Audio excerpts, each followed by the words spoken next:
I'm accompanied by the Vice President and the Secretary of Treasury, Janet Yellen, and I want to talk today about our plan.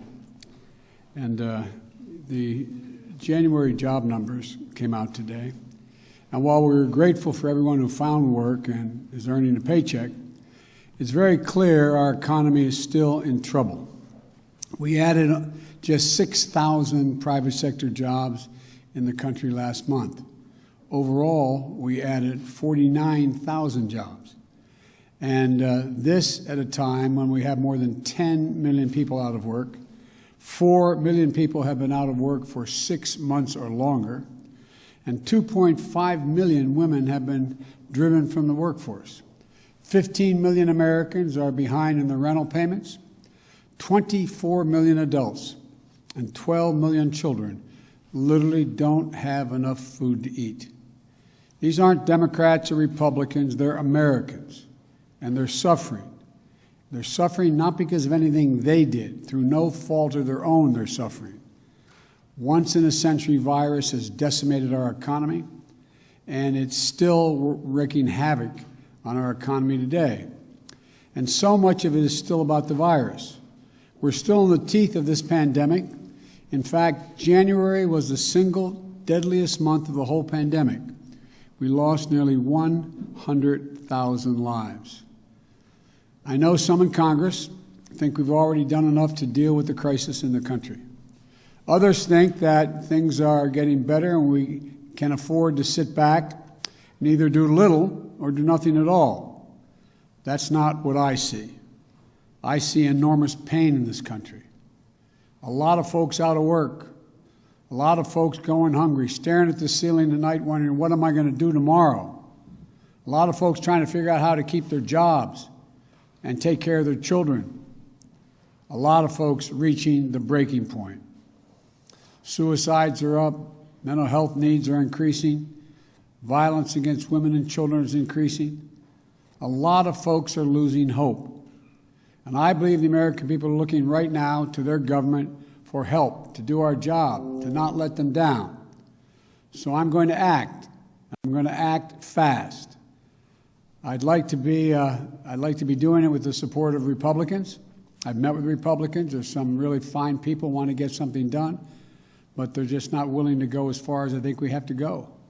I've told both Republicans and Democrats that's my preference to work together. But if I have to choose between getting help right now to Americans who are hurting so badly and getting bogged down in a lengthy negotiation, or compromising on a bill that's up to the crisis, that's an easy choice.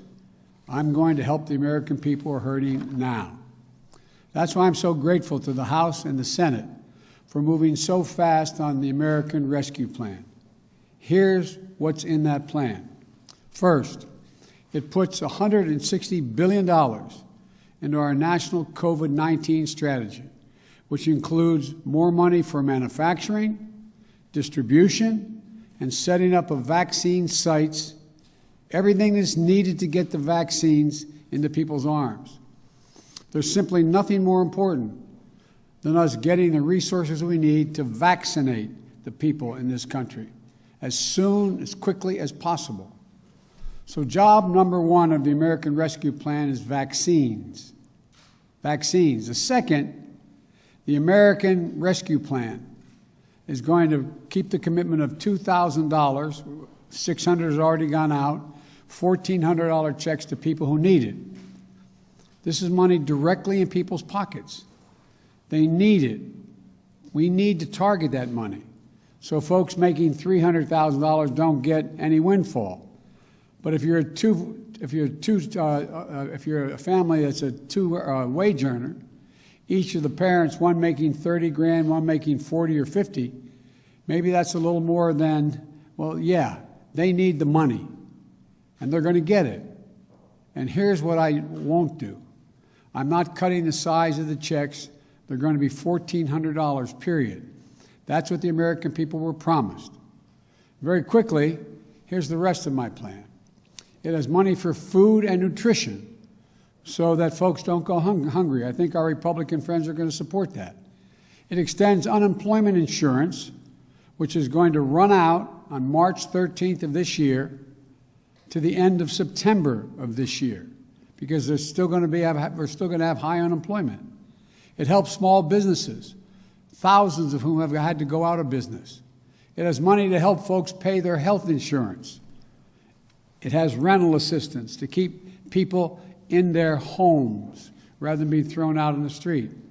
It's got money to help us open our schools safely.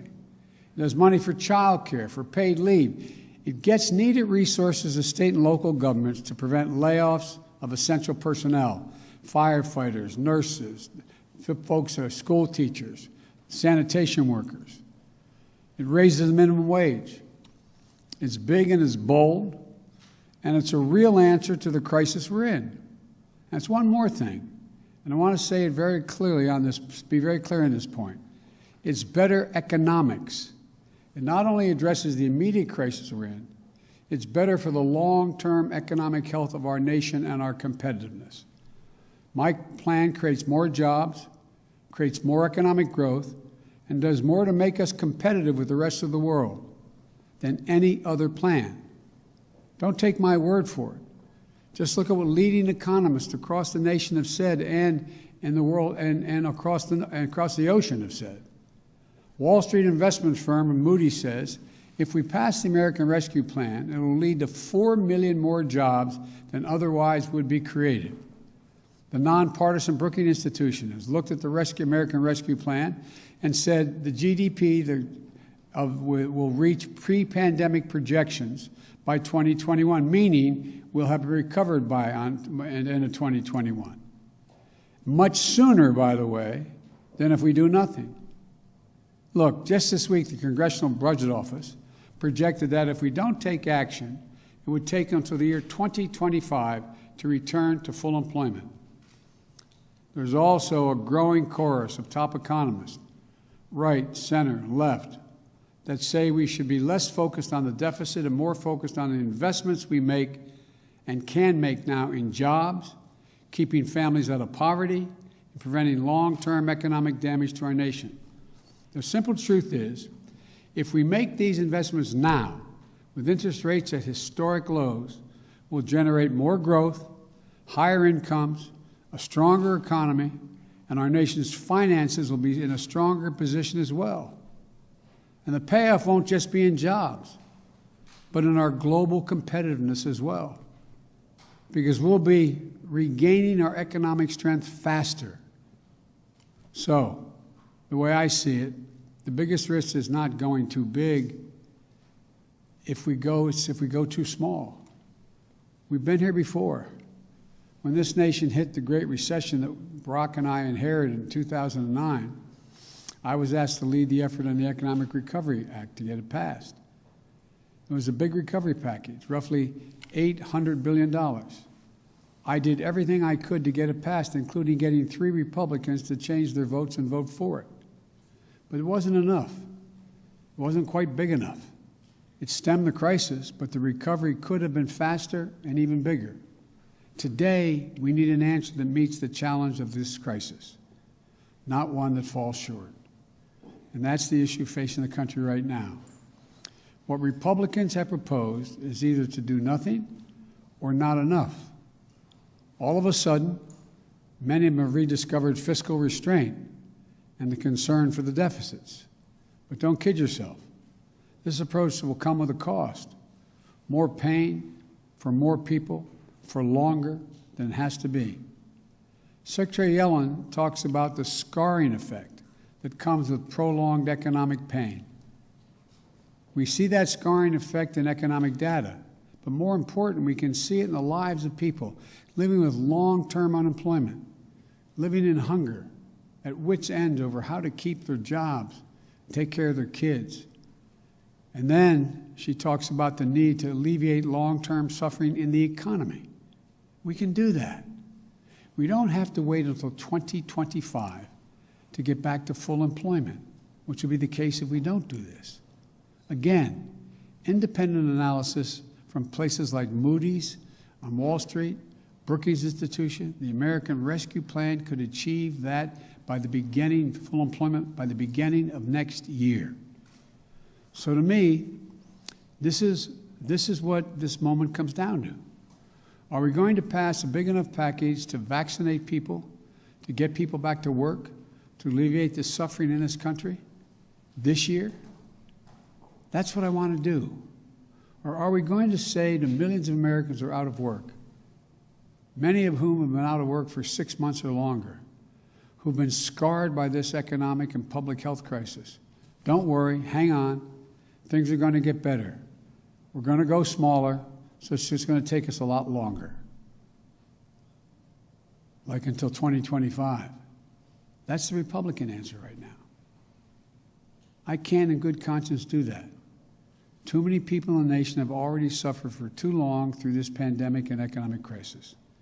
And telling them we don't have the money to alleviate their suffering, to get to full employment sooner, to vaccinate America after $8 trillion in deficit spending over the past 4 years, much of it having gone to the wealthiest people in the country, is neither true nor necessary. We do have the resources to get to full employment sooner. We do have the tools to reduce a lot of suffering in this country. We just have to choose to use them. So it's time to act. We can reduce suffering in this country. We can put people back to work. We can gain control of this virus. That's what the American Rescue Plan does. And that's what I'm determined to do. And that's what I hope we're going to be able to do in the near term. So may God bless you all. May God protect our troops. And I truly believe real help is on the way. Thank you all so very much. Thank you. Mr. President, how could you better target